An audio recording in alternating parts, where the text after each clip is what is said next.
Notícias de hoje falando de restrições.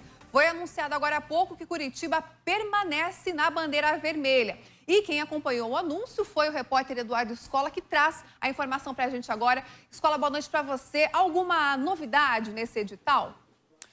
Oi, Simone, boa noite para você, boa noite a todos ligados aqui no RIC Notícias. Tem novidades sim, viu? Mas antes de detalhar essas novidades, eu falo um pouco do que foi dito nessa coletiva de imprensa, nesse encontro com os jornalistas.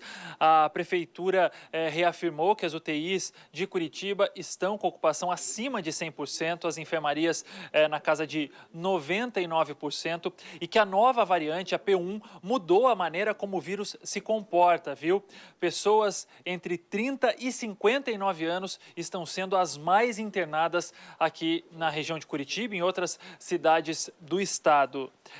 O que a Prefeitura também ressaltou nessa coletiva de imprensa é que a taxa de reprodução do vírus deu uma pequena recuada, está abaixo de 1 ponto. É um ponto positivo isso diante da pandemia que estamos vivendo e a curva também desacelerou, mas ainda assim está muito alta, é motivo de preocupação.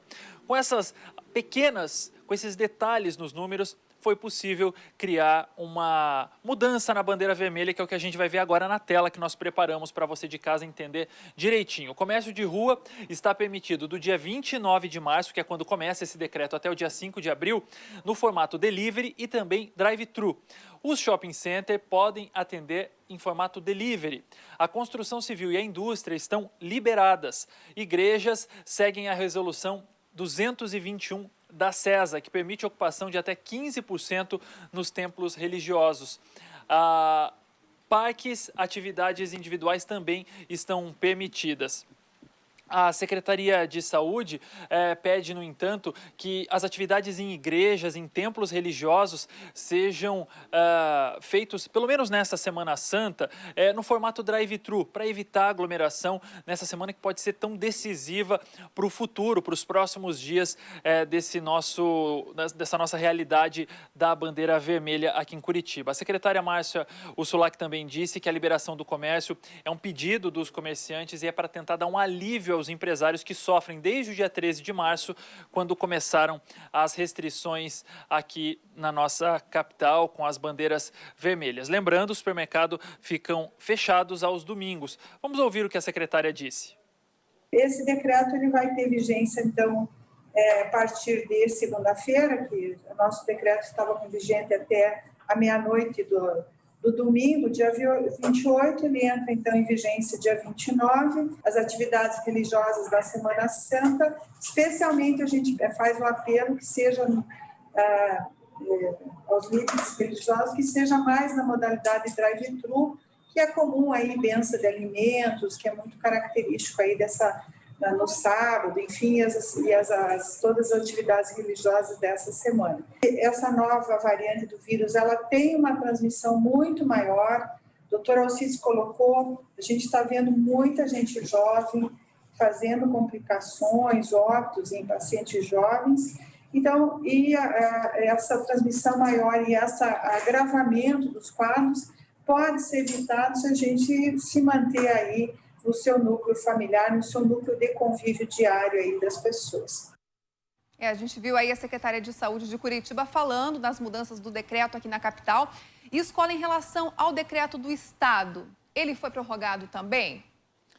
Foi prorrogado, viu, Simone? Até o dia 5 de abril, seguindo os mesmos padrões do decreto da capital paranaense. Lembrando que o estado tem 2 decretos, um que vale para o interior e outro que vale para 11 cidades da região metropolitana, e é esse que também, os 2 foram prorrogados, mas esse da região metropolitana de Curitiba segue todo o panorama, na verdade, o mesmo modelo desse da capital. O documento que estipula as regras foi publicado e, portanto, vale até o dia 5 de abril. Ainda nesta edição, nós voltamos a falar dos números da capital, de todo o estado, e nesta edição do RIC Notícias você vai ver também.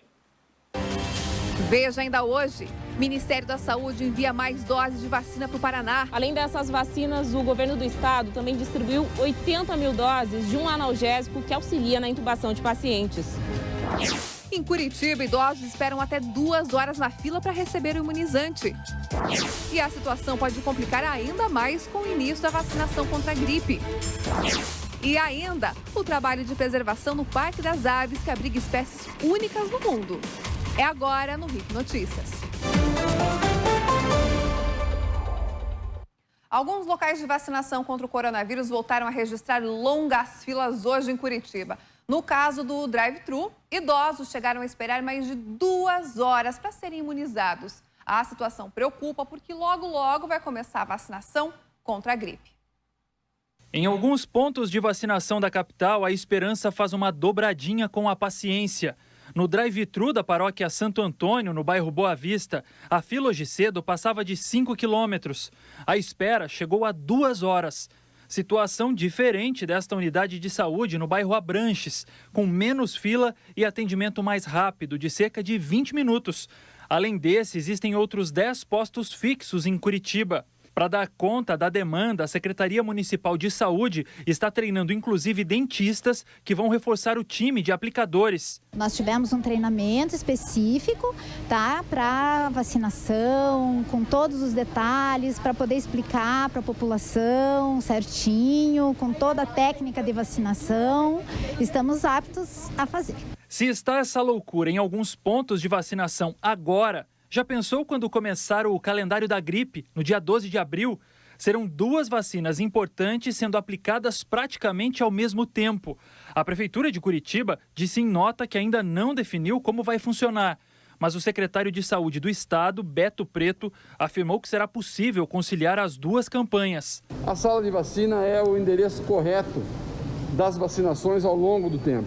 E não é só o Covid, vem a gripe, tem o calendário vacinal das crianças, tem febre amarela, tem uma série de vacinas que nós precisamos dar conta. Além de se preocupar com a logística do atendimento, as autoridades vão precisar planejar direitinho o intervalo entre as doses.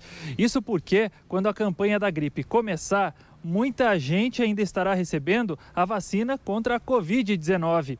E aí vem aquelas dúvidas: tem algum problema tomar os 2 imunizantes ao mesmo tempo? E que tipo de atenção o paciente precisa ter? Nós procuramos uma infectologista para nos ajudar. Fique atento. Se você tomar a Coronavac, que precisa de reforço em até 28 dias, após a 2ª dose, espere 2 semanas para tomar a da gripe. Caso você receba a AstraZeneca, que tem até 3 meses para o reforço, espere 15 dias após a 1ª dose e procure aí um posto para se imunizar contra a influenza. Os eventos adversos das vacinas, eles podem variar de pessoa para pessoa, certo?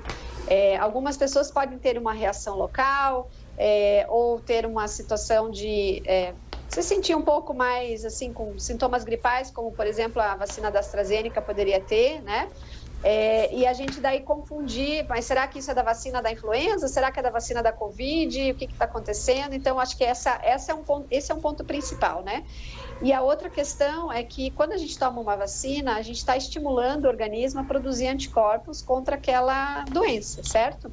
Então, seria assim, para a gente dar esse tempo adequado para o organismo no estímulo da produção de anticorpos e para evitar qualquer confusão na compreensão do evento, de um possível evento local que a vacina possa ter. E a gente não pode terminar essa reportagem sem um alerta importante. Que a hora que ela toma a vacina da Covid não é um passaporte para ela parar de se cuidar, né? Então tomei vacina, estou livre, não preciso usar máscara, posso aglomerar. Isso não é verdade. A estratégia da vacinação é uma estratégia que vai ter sucesso quando muitas pessoas se vacinarem. E até isso acontecer, a gente tem que ter muita atenção com as medidas de prevenção. Pois é, e a Secretaria de Saúde também reforça aqui, para evitar uma espera muito longa, como a gente viu ao longo da semana, os curitibanos com direito à vacina procurem pontos fixos de vacinação, que são 11 aqui na cidade. E nesse domingo, inclusive, começa a vacinação de idosos com 70 anos. A lista completa você encontra no portal ricmais.com.br.